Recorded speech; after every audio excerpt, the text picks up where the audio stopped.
Welcome to an edition of Pittsburgh Sportsline live in the studio. Thanks for watching us on Verizon 32, Comcast 7 only in Bethel Park, and YouTube, and of course our Pittsburgh Sportsline on Facebook. I think we're up to 465 likes, so thank you for that. Appreciate it. 1,465, not 400.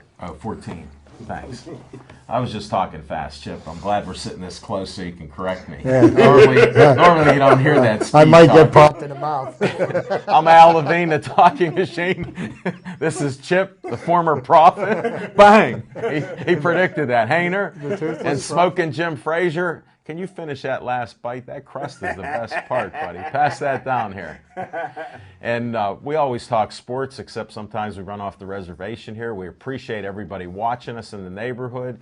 Getting a lot of great feedback here from Bethel Park, Upper St. Clair, Mount Lebanon, and then out east, Monroeville, woo! City of Pittsburgh, Uniontown, Cranberry, Wexford. Just let us know. Text us on Facebook or something. Message us. Let us know where you've seen us. Where have you seen Smoking Jim? Chip Hayner, where he travels everywhere across the country. And maybe you'll see me once in a while, too. Thanks to BPTV. We're going to start our show right now with What's on Our Mind. Smoking Jim Frazier, what's on your mind? Hey, thanks, Al Levine, the talking machine. And if you want the green, you got to see Levine. And I tell you what, just wanted to give a real special shout out to my new good friend, Bethany from Cannonsburg, who's tuning in tonight. She knows who she is. But, hey, Al, thanks for the pizza. And speaking of Italians, how about my main man, Richie Incognito? Mm-hmm. And I was the first one last week to say on the show that I would take this guy on my football team anytime. You don't have to be, you can't win with a bunch of choir boys. I think things are starting to come out. He's never going to be a good guy. He got problems. I mean, in 2009, the NFL awarded him the dirtiest player in the NFL. I like things like that on my team because don't forget Greg Lloyd won that award. James Harrison won that award too. Hines Ward. Weren't you talking about Conrad Dobler or something? Conrad Dobler, the dirtiest player ever. Who should be in the Hall of Fame? Committed a foul every play. He admitted it. Every play he should be in the Hall of Fame. Another guy that should be in the Hall of Fame that wrote a book. Don't call me They call me Assassin. Jack Tatum. I don't know if he wrote it. Of all time. My favorite of all time. It was a ghostwriter. But actually, what's on my mind. And I appreciate you guys. I tell you what, we've been around each other for 2 years. I don't have to defend myself with you guys because I have the credibility. Absolutely. But I will toot my horn every now and again. Because nobody else will. I understand. Sir. And everybody knows I don't like RG3. I think that he lacks leadership qualities. I compared him to Cordell Stewart because I thought his personality was fragile like Cordell, and it's starting to show true this year. I said before the season that Baylor University would not miss him. I said Baylor got a quarterback that nobody knows, a white guy named Bryce Petty, and I says he'll rewrite the Baylor record books. Up to right now, just to give you an update on Bryce Petty, a 6'3" kid with a nice arm, they're 8-0. They beat Oklahoma this year for only the second time in the last 25 years, 41-12, which was considered an upset. He has 21 touchdowns this season, only 1 interception. They're averaging 63.9 points a game, over 700 yards a game. And I'll finish by saying this, RG me who? And that's what's on my mind. Thanks, Smoking Jim. No disclaimer with you except for one thing about bullying. I'm not for bullying. I know you're not for bullying, but playing on a football team is a lot different. And you know what you're getting into when you go there. So, thanks, Smoking Jim. Chip the Prophet Hayner, what's on your mind? Thank you, Alan. Well, I broke out my colors tonight because once again, I feel that I have to, defend the Pittsburgh Pirates because I just feel this compelling need. I'm one of the biggest Pirate fans in the city. First off, shout out to Clint Hurdle, National League Manager of the Year, just announced less than half an hour ago by Major League Baseball. So job well done on Clint's part. One of the things that got me thinking about the Pirates, and I think about them all the time because it's only 90 days until spring training. not like I'm counting. How many hours? But so there's some news that went out across the wire today that our hitting coach from last year, Jay Bell, it looks like he's going to be signed by the Cincinnati Reds as the bench coach, which is basically the right-hand man of the manager of the Reds, which in Jay Bell's case, that's a step up. That's one step closer to being a manager. And hey, anytime somebody leaves to better themselves, I don't bear any grudge against them, and I wish Jay Bell the best. He was a great Pirate shortstop the years he played here. But, it seems like Marlon Byrd, who is one of our big contributors in the playoff run this past year and in the run to making it to the wild card game, looks like he's going to be signed by the Philadelphia Phillies. And they're in the process of finalizing a contract. It looks like the Phillies are going to grab him for 2 years. $16 million. So all of a sudden, I'm cruising through Facebook, and I noticed that people were starting to say, like, oh, my Lord, well, Pirates aren't going to sign any veterans. Look at this. They're not willing to pay anybody, and all this belly aching. And it just kind of rubs me raw because, you look at what has happened since Clint Hurdle has become manager. Neil Huntington now is going into his 7th year as general manager. But it took him a long time to build an organization that was moving in the right direction. It took him a long time to rid the organization of the culture of losing that had existed, okay? So, last year, after the collapse of 2012, everybody and their mother complained about the Pirates. They didn't spend any money. They didn't like any of the players that the Pirates made moves on last year. And with the exception of myself, everybody was bad-mouthing them and questioned their intelligence. Why don't we revisit this? Yeah. No. So all of the moves that they made last year helped the Pirates to become a playoff team and helped end the losing streak. So right now, just because a free agent rental player has gone by the wayside. You stole my line there. Has gone by the wayside, and that is a line I did snatch from Alan off of a conversation we were having with somebody online. Give the Pirates organization and the Pirates management a chance.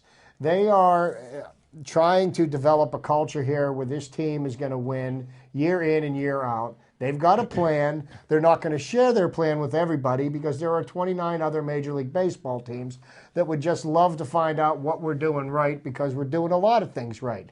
And that's evidenced by the fact that, people swept in and took up Marlon Byrd. Yeah. They're taking Jay Bell. So there are some things that are going on right here. So I said this last year, remain calm, all is well.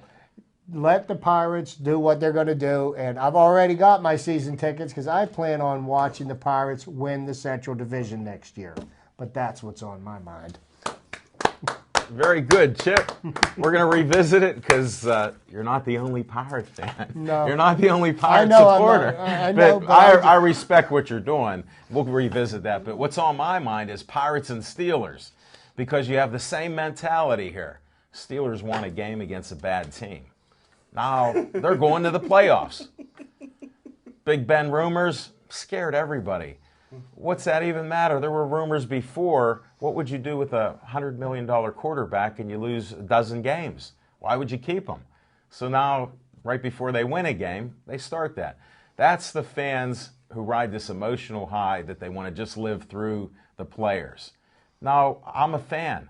I watch it. When they get 7 more W's, they'll be in the playoffs. And that's wins for you guys and girls that don't know that.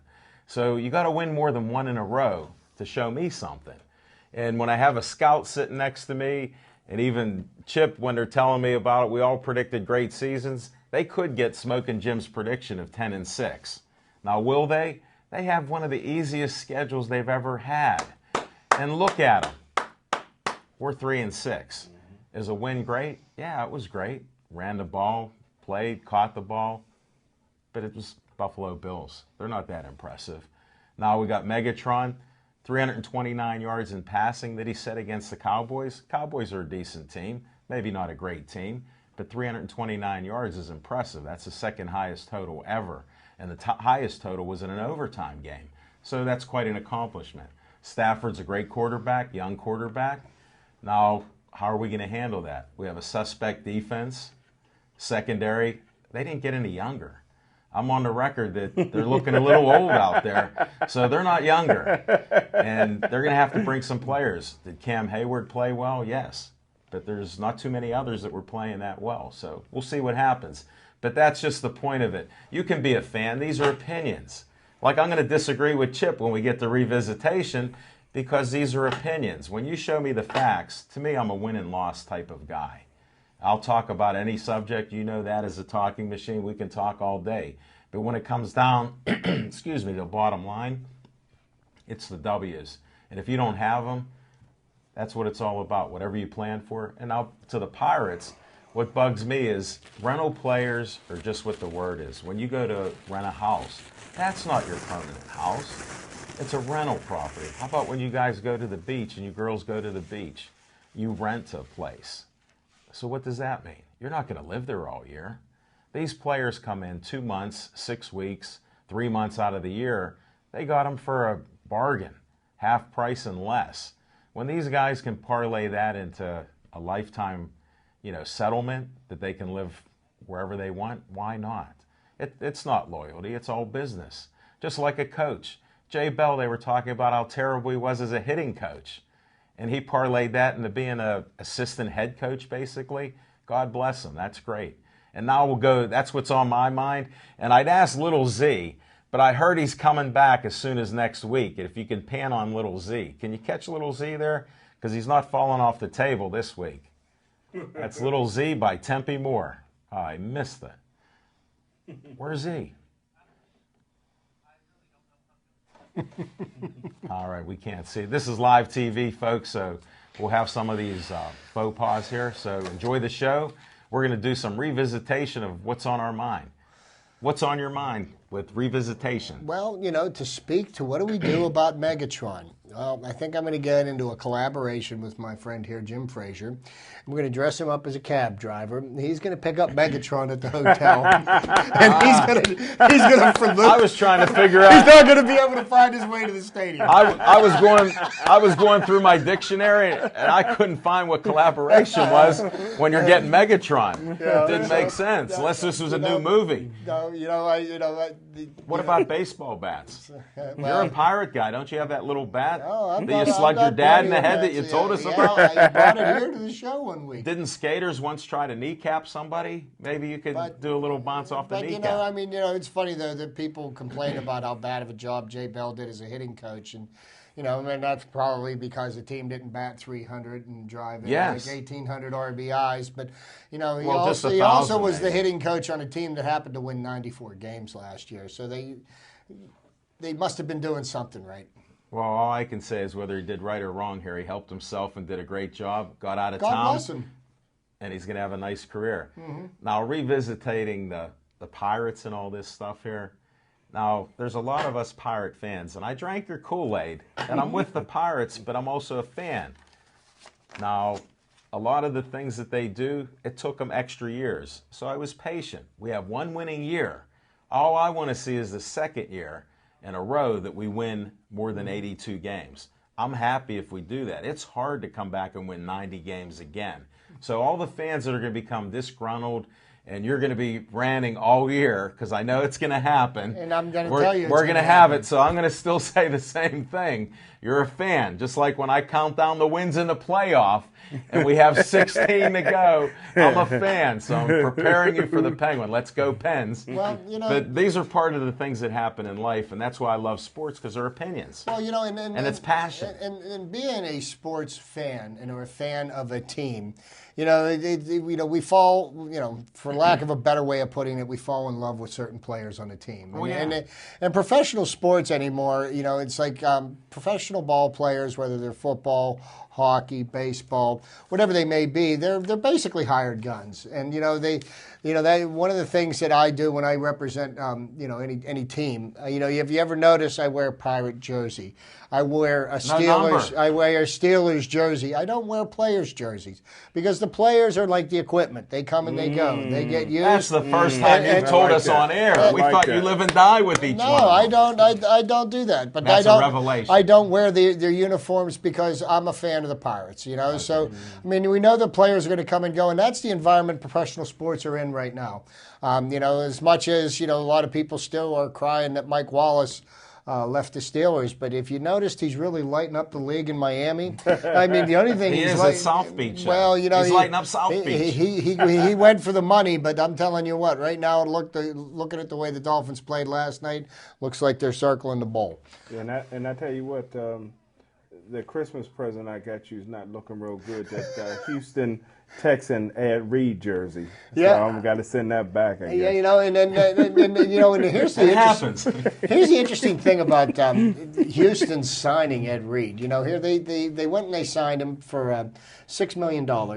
And after they signed him, he had to go and have surgery done for a torn labrum in his shoulder. Okay, so he really hasn't played very well, and apparently because of, the Houston Texans don't know what it's like to have a winning organization. Right. They have a record of 2-7, and they were last year everybody's picked to go to the Super Bowl. I know that several of us here on the show thought that Houston was going to go all the way, and so this year they've run into a little bit of adversity, and all of a sudden you see the sniping inside, players not playing, the fans doing damage to the quarterback's home, right, et cetera, et cetera. So now Ed Reed criticizes his teammates and his coach. And so what does that do? That gets him waived. So, you look at this. You've got Ed Reed, future Hall of Famer. Mm-hmm. You could pick him up for the rest of this year for $450,000. Let's do it. Even if he's only a shadow of himself, yes. Would he make sense to pick up? Yes. For somebody, how would he fit in on the Steelers secondary right now? Here's what I say. Bring Ray with him to support him. All right. Because he needs that, but don't let him play. And then let Ed come here and play with us. I think he could help. I think he'll be on somebody's team before the end of the year. Then I'd rather see him with us. If he can play, I'd love to see that because Troy Polamalu has to play linebacker still. So if we could move him back a little, it would be nice. 2 ball hawks, that'd be super. Guys that can catch a ball. One thing about Ed Reed. Smoking Jim, talk to Ray for us. One thing about Ed Reed is the ball had a way of finding him. Yes, it did. 61 interceptions. He leads all active NFL players right now with a career interception. 61. It's a big number. I think that's closing in on Dick LeBeau's. Yeah. Well, that's why we need him here because Dick will make sure he doesn't get in those positions. He'll have him in Troy's spot where he's rushing like a linebacker. Think about it. That would help. Yeah. And Troy could build up some stats, which he needs back there. Well, we're getting a little crazy before we get to Steeler talk and everything, and that was the revisitation of our what's on our mind. And I left the bullying alone for now because I'm hearing about too much of it. I'm not pro-bullying. Hazing in football and all these other things, it goes on. It's part of the game. We can have a separate segment on that if you want, Smoking Jim and Chip. If you want to talk about that type of stuff. And this is what my take is. This is a subject that's being beat about, and I think really it's much to do about nothing. I totally agree with Alan that I'm totally against bullying, but I don't believe that that's what we had going on here. I think what we had is a beef between 2 guys. I think it was one guy that really didn't have the heart to play and, just was looking for a way out of it. And, somebody used the magic word when they decided to put this out in the public and started leaking all kinds of information and half-truths and incomplete information. And, it gets on the internet, goes viral, and look where we're at. But it'll be interesting to see what happens, what becomes of this. I think it's really much ado about nothing. Just real quick, I think that take your time, buddy, because this is a hot subject here. If the educated black man, Martin, if he, I think there's only really, I don't think he can ever play again in Miami. I don't think he'll be welcome back in that locker room. I don't think he wants to come back. Especially after the players made Rich Incognito an honorary black man. How do you do that, actually? How does that work? You get a belt? Yeah, there you go. You get something else? You get a certificate? You get a do-rag. But Where's mine?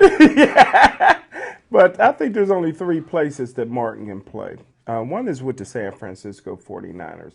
His college coach, Jim Harbaugh, who's a great NFL coach as well, is coaching out there. I think the second place that he could land, and they're going to need him perhaps, because I see the team in decline right now, and I think in the future they're going to be a horrible team because they gave away a Herschel Walker type trades and draft picks to get Trent Richardson, and it's really not paying off much. And that's Indianapolis Colts because their quarterback was the quarterback of Stanford, and Martin protected his blind side as a left tackle. Great point. And what's the final one, I the hope? final one will be here in Pittsburgh for a Yes. few reasons. One, the Pittsburgh Steelers love 325-pound soft black offensive linemen.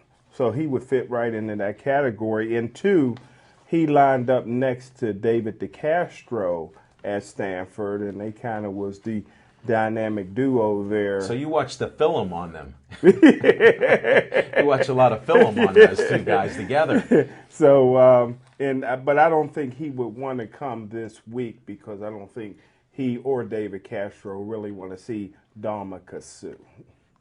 Whoa. Mm-hmm. He's the poster child for bad behavior. Man, I love that kid. Oh, man. There's no doubt in my mind. Because you, like you said before, you want somebody that's in your head. He's in the head of all the players before they start. Yeah. Look, they asked Roethlisberger what he thought about it. I'm going to stay away from me, he said. Well, you can't all the time. No, he can't any of the time. I think Big Ben, that's why he asked for a trade before Detroit game. You're going to trade. Save that for trade me, get away from Save me that now. for Steeler talk. Let's go to Sip Sports Bar. We had a great show last night. Smoking Jim always finds, I don't know how he finds Bethany. How are you doing out there? Can you help us with some of this makeup here? My blush isn't working that well tonight. So she said she can't help us. We're all good-looking guys, Smoking Jim. So I swear that you knew her outside of here. Didn't you say her dad was a coach or something? Her uncle was head coach of Washington High School, legendary guy, and then he went on to coach Cannonsburg, Cannon Mac. So. And I played against Cannon Mac at KO. Did they were you? some of the biggest guys that I ever ran boys against. out there, that big was in the boys. 70s there, too. Definitely. They called them farm boys, but they were big and strong. Good team. You bought some horses out there, too, right? Yeah, we'll talk horses another time, buddy. You're covering all these subjects there. All right, Sunday night's trivia night. Monday night's Pittsburgh Sportsline night. We're packing the house. We even had a dog, Chrissy and Cooper. They were there. We had kettlebell performance. The Chappies are there with their chiropractic practice and rugby. Ladies winning rugby, championship rugby players. Undefeated champions. It's just unreal, the people that we have coming out to our show, let alone the wrestling with Trapper Tom. And The world's strongest man. I want to get to that. There's a guy, for my friends, the Hess family, Jim and Janet, who watch it. TJ Hess is a local DJ around here that's pretty well known. TJ the DJ. He's actually a white DJ. Is he on Whammo? Whammo's not around, my friend. I wish it was. I listen to it with you all the time in that low rider of your car. So, but Dan Kovacs, I want to thank Michael Manna for shouting out to me to contact him. He was just a great interview. He's a great guy. He's a true hero with his work ethic and what he's going to do. He's going to break the heavy, or whatever that title is, for the strongest man in the world. Wow. Almost 2,300 pounds he's going to lift. Wow. So that's unreal. Just how about how strong he was? I think you hurt yourself when you patted him on the back, Chip. And he gave me a strong handshake. Like that. The amazing thing about him is that he is undefeated in lifting competitions, and he was telling us back in 1997, I believe, he performed in a lifting competition, he had broken his back, right, and he still competed and won. Wow. Now that's a tough guy. He has 62 world records, too. Really? 62. Think about that. Wow. It's more than one. So that's awesome. Now, Tuesday night is, I know the Campides have been listening. Nice meeting Carol Campidi. I talked to her last week. She says, I like watching handsome guys on the show. I said, are you watching sports? She said, no. So I'm not trying to embarrass you. Dawn, you better watch Carol there. She keeps watching our show, but 50 cents a slice, Campidi's Pizza at Sip Sports Bar. Wednesday night, Smoking Jim Ladies Night. Bethany, you're invited. Gabrielle, you're invited. All of his, I don't know what is it a harem? Is it I don't know what he calls that group that he has following him. There must be 200 or 300 of them. And they're all pretty, Smoking Jim. How do you do it? Your fan club keeps asking me. Thank you, sir. How do you do it? Well, you're welcome. You are the best scout around. Thursday night, wing night with Smoking Jim and I, and who knows what beautiful model he'll bring with him. You never know. It's a mystery. Friday, they have entertainment. Saturday, free parking. They got specials. Check out, there's a Facebook person, Sip Sports Bar. They're always liking stuff, and they're promoting their $2.50 drafts tonight. Don't drink heavily. Call a limo service or something, or a cab. And we just want to thank Sip Sports Bar for letting us be there. We had a PA system, so everybody heard what we were talking about. And I had to go to the doctor today, and I have damage to my left ear. Smoking Jim usually is there, but on the PA system, it's unreal. All my Post-Gazette buddies, Chief, if you can get me some of those earplugs, the soft ones, I think I'm out. I have to find some, but I'm going to have to wear them. Smoking Jim did one of his greatest ever opening What's on Your Mind last night. Thank you, sir. I'm being serious from what I heard of it. Now we're going to go to one of my favorite parts of the show. This is a segment, Fiction and Fact, from Smoking Jim's Almanac. Hey, thanks, Al Levine, the talking machine. Hey, you know, just real quick, everybody knows that's been listening to this show that there's 4 franchises in Pittsburgh, and my favorite players of all time on those franchises, and with the Pirates is Andy Van Slyke, with the Penguins is Yager, with the Pittsburgh Passion, it's whatever Passion looks the best in the locker room interview. I've been known to. You're a lot in the locker room. I've been known to do a full page story on the girl that don't even get in the game, you know. But hey, she attributes by cheering on the bench. But and my favorite Pittsburgh Steeler of all time is Greg Lloyd. That's where it's taken me. I remember in 1987, I'm a young guy and listening to the radio with my dad and Stan Savran. Steelers in the 6th round, I believe, drafted this kid in 87. That was the year they took Rod Woodson in the 1st, Belton Delton Hall in the 2nd, and Thomas Everett in the 4th. Wow. And Merrill Hodge was basically a 12th round pick that year, and Dwight Stone was in that as a walk-on too. So that was a pretty good draft. And I remember Stan Savran says, Steelers take this guy from Fort Valley State. Where is that? He ain't going to make the team. And the first year, Greg Lloyd hurt his one knee and was on injury reserve. The next year, I think he hurt the other knee and was on injury reserve. And I remember being at the game, being that I had season tickets to the Steelers since I was 4 and hadn't missed a home game. And I believe it was the Buffalo Bills. And it was the first game he played since the 2 knee operations. And he was just like the Incredible Hulk out there. Big arms, legs, big upper body, bodybuilding, just a mean guy on the field. So I kind of fell in love with Greg Lloyd and even wanted to be the first running back to wear 95, but that didn't work out. But but it's come full circle because I just got off the phone with Greg Lloyd today. Wow. And we've been talking back and forth for the last week, and it's taken me about a week to get a full conversation out of him. He's had a few words, but has he ever been concussed? I'm not sure, but I'm sure he's given some. Okay, just checking. And just because you told me if you give one, you get one. Yeah, because he's just a big hero of mine. He was a engineering major in college, and I wanted to major in the same thing, but I decided to major in general studies. But is that real what led close. you to that? Yeah, two letters away. But on December 7th, I'm bringing Greg Lloyd to Pittsburgh he will be the keynote speaker at the Willie Stargell MVP banquet, so I'm real happy. Congratulations. It only took great. a week. Yeah. Buddy, you are the best. You know how to close a deal. So I'm sending the jitney down to Georgia to bring him back first class, baby. You know what? You better drive, but get directions from Chip. Pick him up yourself. That's what I'm afraid of. If Jim drives, he's going to get somewhere, but it sure isn't going to be here. Well, thanks, Smoking Jim. Thank you. Appreciate you sharing that earth-breaking news, record and thanks setting. for finding my camera for me yesterday. Ooh, I was You're welcome. that. And that's an assist to Brandy, since she put it in your bag because you were pulling a Batman, and she didn't know you were coming back, so she knew that was your bag of food. So hopefully the film will be okay there. You know, I took a couple nice shots. Well, that's our little fiction and fact from Smoking Jim's Almanac with an assist from Chip and I. So we'll go to the next one. That's one of my better segments that I appreciate. Chip's Trivia Time. Okay.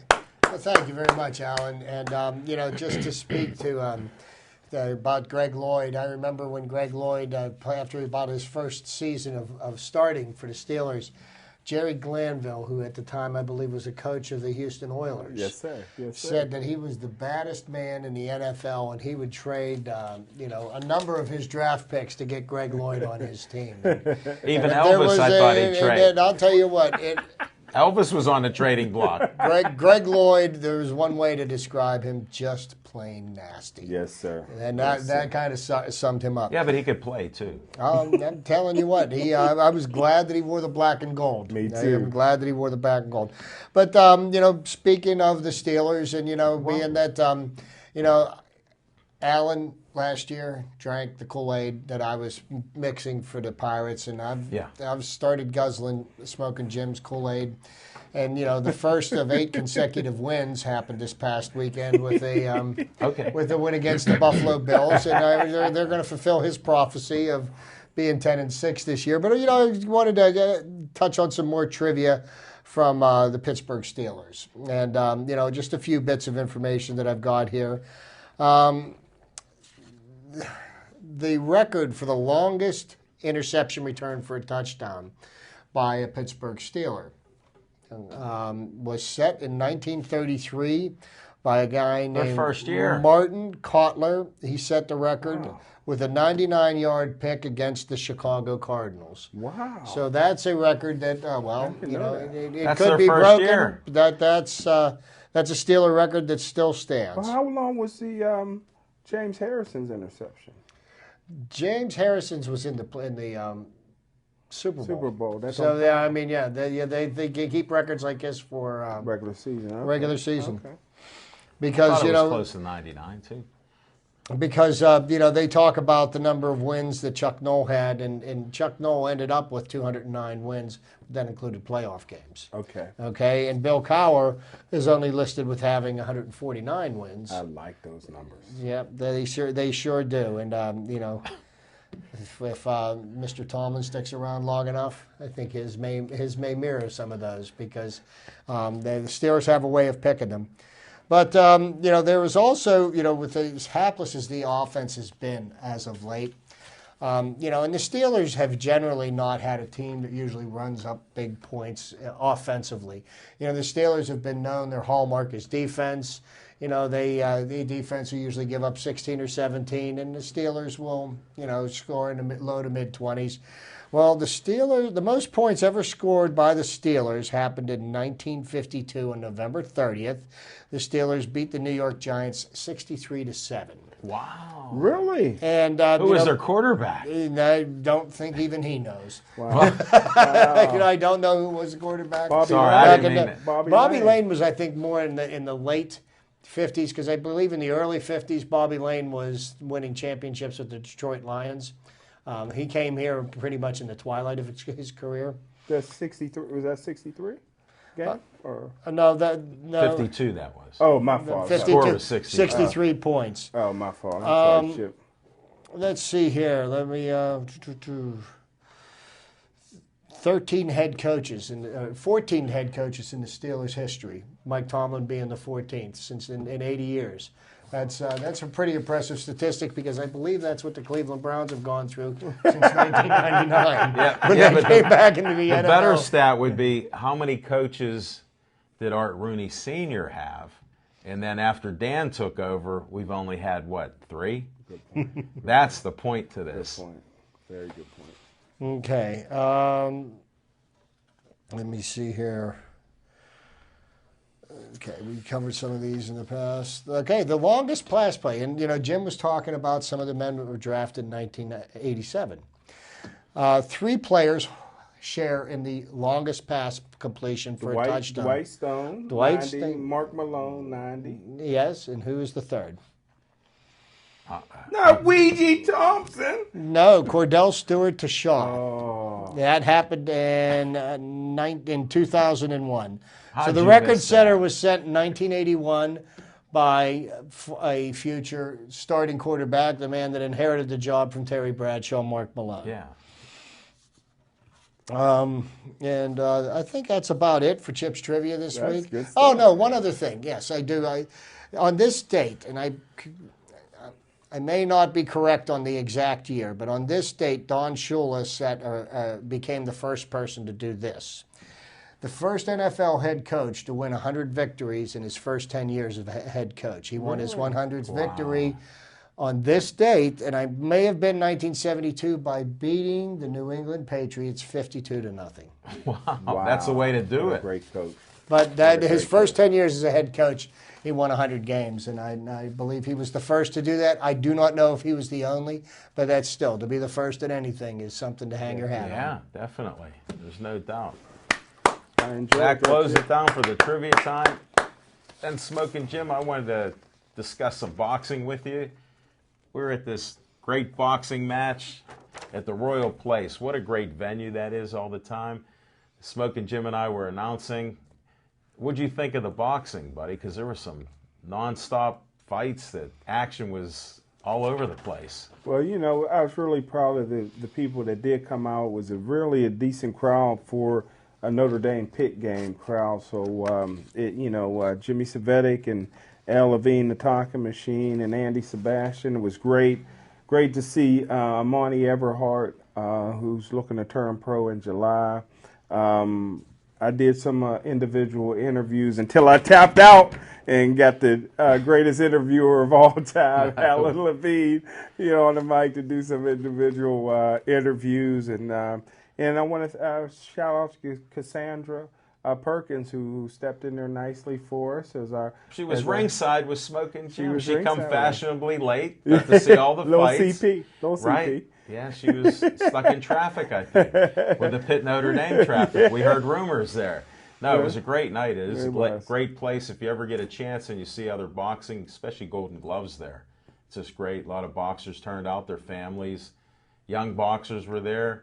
How about those fights with the punches there? Some of these guys in the 145-pound, they were just unreal. Going at it. From the first round to the last round. Chip, you should have seen. They were trading punches like you could. Yeah. They were in shape. That's what was nice seeing a lot of these boxers. They were in great shape.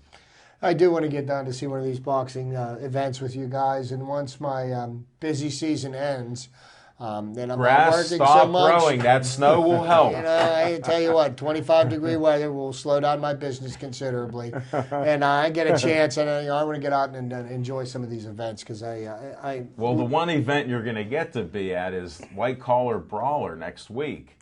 This is the invitation that Smoking Jim and I received. I don't know if you can pull this up because it's a little weak here. Are you trying to get us, John? I'm trying.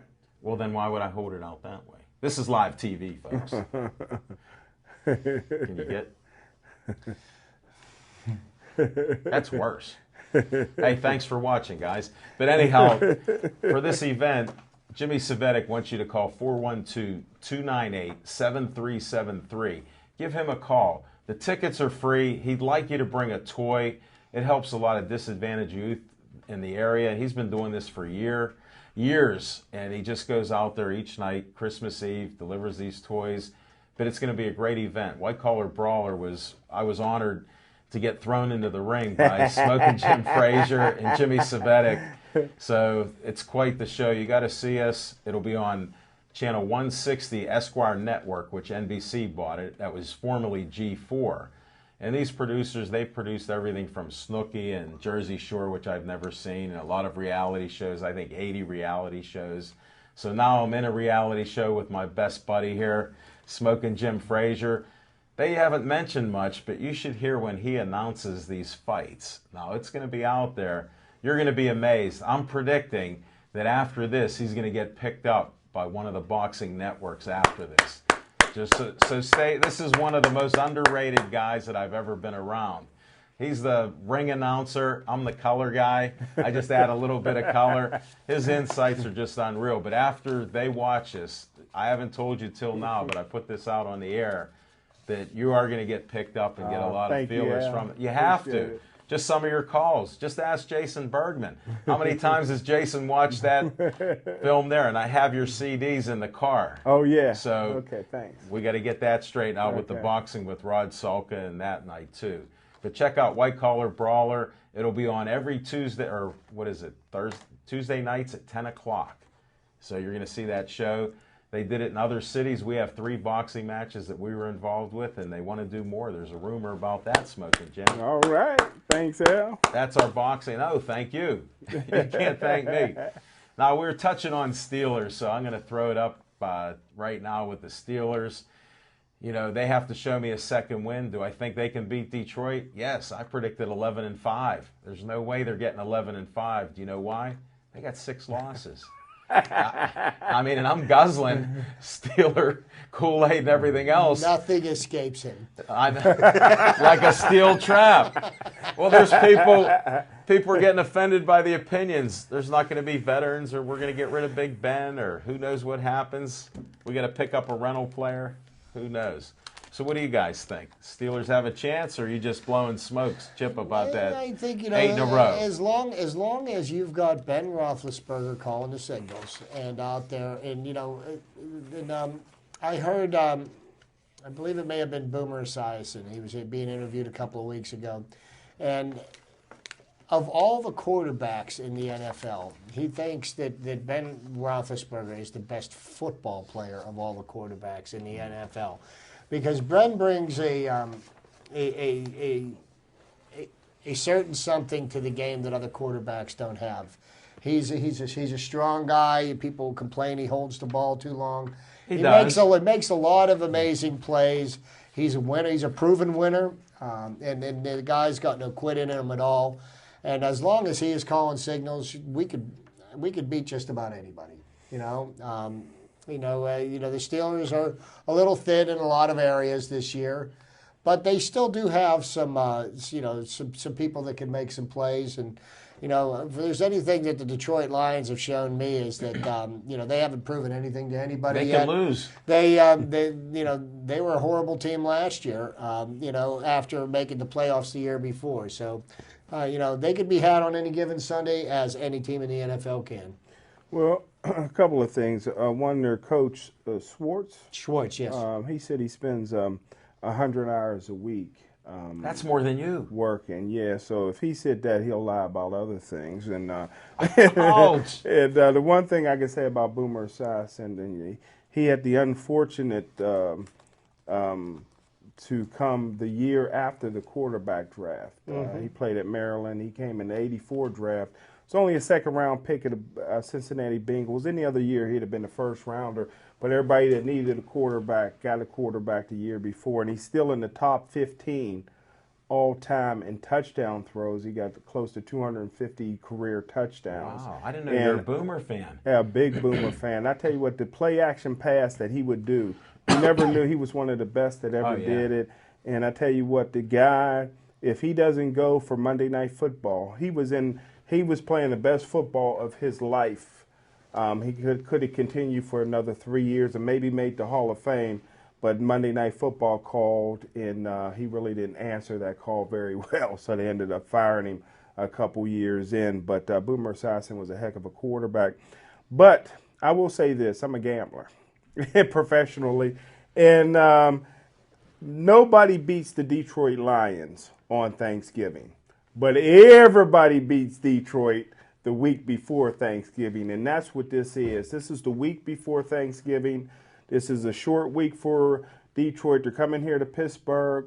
They get routed Sunday, and then they'll be ready and healthy on Thanksgiving to win. So Merry Christmas, everybody. Pittsburgh Steelers over Detroit by a rout. And then the Steelers will go to Cleveland after that and win. So that's 3 wins in a row right there towards our 10-6. Well, I think I was the first to post 7 more W's. All right. Sounds good. I just wanted reinforcement. Because that first W that we had after all those losses. Bet the house. Oh, no. Folks, this is the first Bet the House. I'm all in. I'm all in with my man Smoking Jim. We got the white collar brawler lining up. All the stars are lined up. He just told you about Boomer.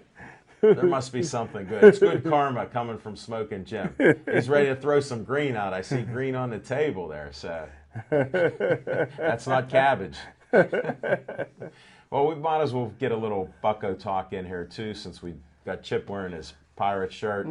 I did post on Facebook that Bill Mazeroski's bat and jersey were bought by one of the local owners of the Steelers, who they had to bring in when they ousted the other Steeler owners and relatives that own Yonkers Racetrack and Highlight down in Florida. The NFL finally cracked down on the Steelers. They were the last owners to actually own gambling institutions and things in there, and they got rid of that. So that's why he come in and he bought the Maz jersey and bat, which is great. Yeah, I believe he bought them for a combined over $900,000. Yeah, it was under $1 million. The items that Bill Mazeroski auctioned off brought in $1.7 million for the memorabilia he has. But it's nice to know that it's somebody from the Pittsburgh area. He's the CEO of a local movie production company. And his name's Tom, and it begins with a T, and he is last name Tom Towle.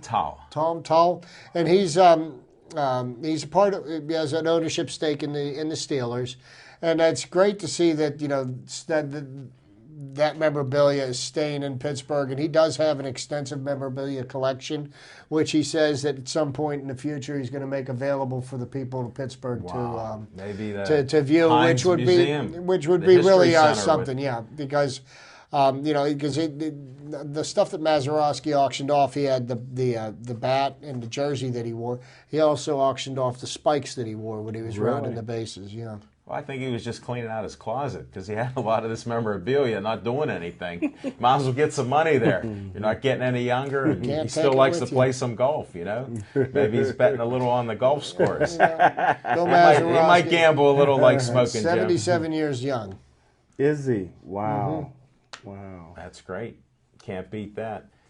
And then we got Pitt to talk about. I haven't heard anybody talking about Pitt basketball. We've had so much sports going on that does anybody know anything? They got Fresno State tonight. They got Fresno. Okay, because that's why both teams are undefeated. Want to know? I was looking at the game, so I thought maybe my 2 experts here would be able to tell me something. The Panthers are playing at the Peterson Event Center tonight. The Pete. Yes, they have an incredible record at this time of the year with non-conference opponents, but this is the 10 or 12 games that basically every college team starts the year with 10 or 12 victories, that gets them. Maybe not this year. Well, we shall see.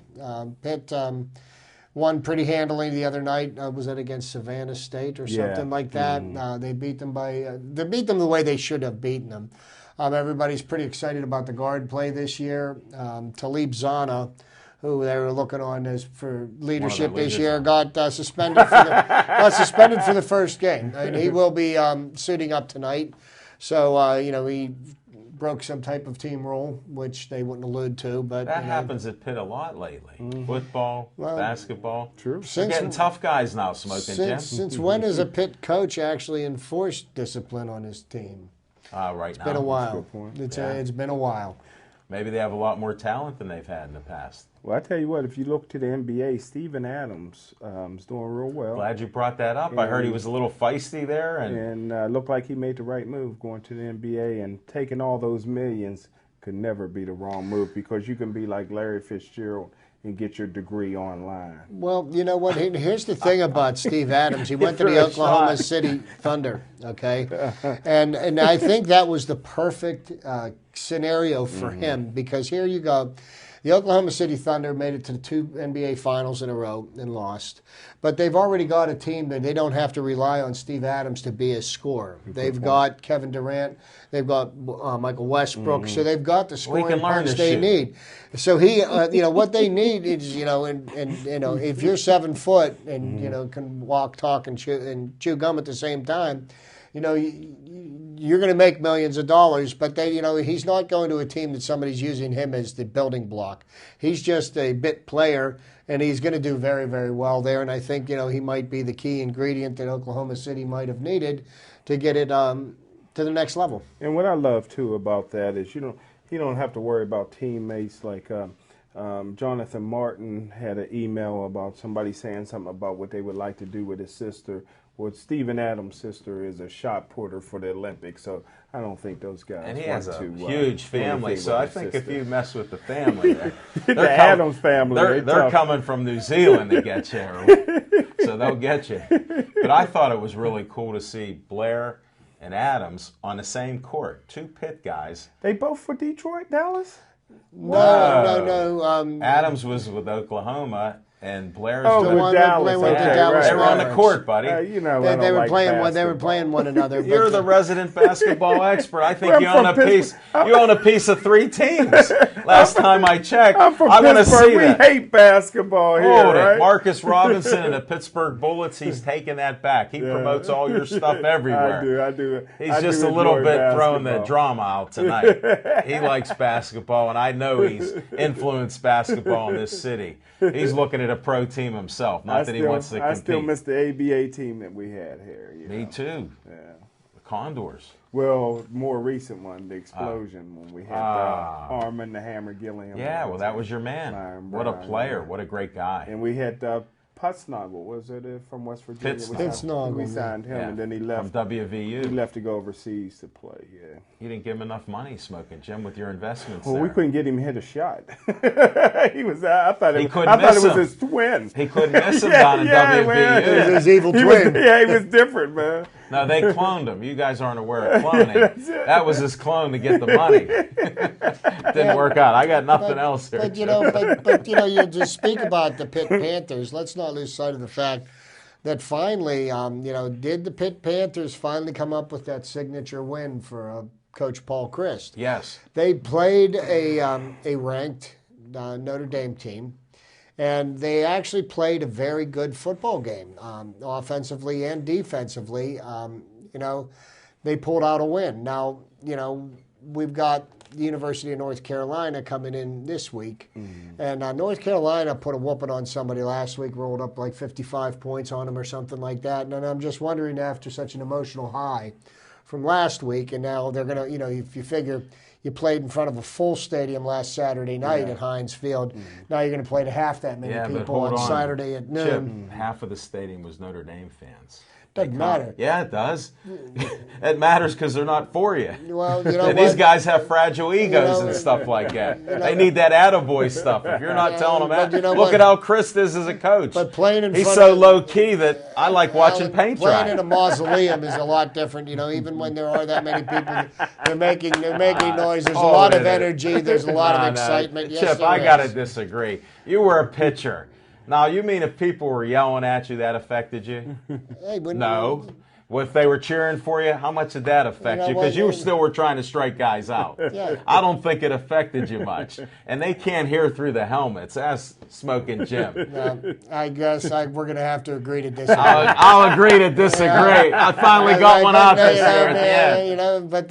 I don't think it matters that much. But the excitement, the electricity that were there at Heinz Field last Saturday night is going to be missing this weekend. And Pitt team has been known to fall flat after a big win. And I would love to see Pitt win. Pitt wins this weekend, they become bowl eligible. And I say that with a little tongue in cheek because I think for a team to be bowl eligible after they've won 6 games, I'm never going to agree with that system, and I think it's a joke. Pitt goes to the BCS Bowl, 6 wins. They're going to win against North Carolina. Was Billy Stahl's dad still standing in the standing room only section because he don't want to hear the boos from his kid? Possibly. They don't have to beat North Carolina because they can beat Syracuse and become bowl eligible. But I like two in a row. See, I always go for 2 in a row. You got to get the 2 in a row. You need some consistency here. You guys are fair weather fans. They're up, they're down. To me, when you win, you should win again. You got to win the second one, and then whatever happens then. But we need to win. That's one thing that they have not yet been able to do, and and I'm trying to be patient with Coach Chris. I think you need to give him 3 or 4 years to really evaluate him, because when he came to the to Pitt, it was kind of like when Neil Huntington came to the Pittsburgh Pirates. The cupboards were bare. There wasn't a lot there to, Well, the high octane drained out of the tank, so he didn't have anybody here. Well, can I give a shout out to Scott Orndorff, the freshman tight end for Pitt from Seton LaSalle? It looked like he's going to be a superstar. I was a freshman when his dad was a senior at my college, and his dad was a phenomenal two-way player, unbelievable. You should have saved that for fiction and facts. Yeah. So this is part 2. Yeah. So congratulations, Scott. You did a great. You got a great son right there. So there you go. Well, we would be remiss if we didn't bring up the Pittsburgh Penguins. Well, we have to. Yeah, because they're playing the Flyers tomorrow night, and that's always a game. And they don't have the jack-o'-lantern playing for him. I mean, Yager, he's gone to the New Jersey. They don't have Max Talbot either. Max has been traded. Is gone. Yeah, Avalanche. Max has been traded to possibly a team that could be facing the Penguins in the Stanley Cup Finals next year. The Avalanche started out the season very hot. But the Penguins have got the Flyers coming into town, and the Flyers just seem to be pretty much the laughingstock of our conference. They can't seem to buy a win. Their management has completely, dropped the ball on the team. They, in just a lot of different ways. But it's like the Philly Flyers and the Pittsburgh Penguins. That's always a game that's going to garner interest. It's going to be a hard-hitting game. You throw away the records; those two teams just dislike one another, and that'll carry. It's almost like when the Steelers play the Cleveland Browns. They don't like each other from like their old neighborhood, True. And it's on. I agree with you, and I got to do some promos at the end. We had a lot of great people at our show, and I want to just show this up here. You guys can read it, this Brew Fest. What date is it? Got a nice November photo 23rd. Thank you. Check that out. Good new friend of ours, Nick Mills. And then our new friends and advertiser here from the Kettlebell and Performance, the Chappie family. They do a lot of fundraising every month. If you can go to their pages and like their pages, we'd appreciate it. We want to put the good word out. They were just a great couple. Gina injured her back. So believe it or not, her husband's a chiropractor. So Tony's working on that back to help heal her up. But they do a lot of great in the community.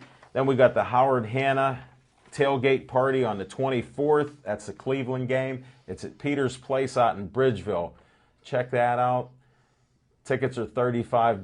Those $20 blocks are going fast. Smoking Jim, they only got about 20 left of those. Wow. So they're selling out like crazy. There's some big money to win there. $15,000 cash raffle. I like that money. So we'll have to check that out. But there's a lot of great things in the community. Make sure you check out our show. Go to Pittsburgh Sportsline on Facebook. We post all of this stuff.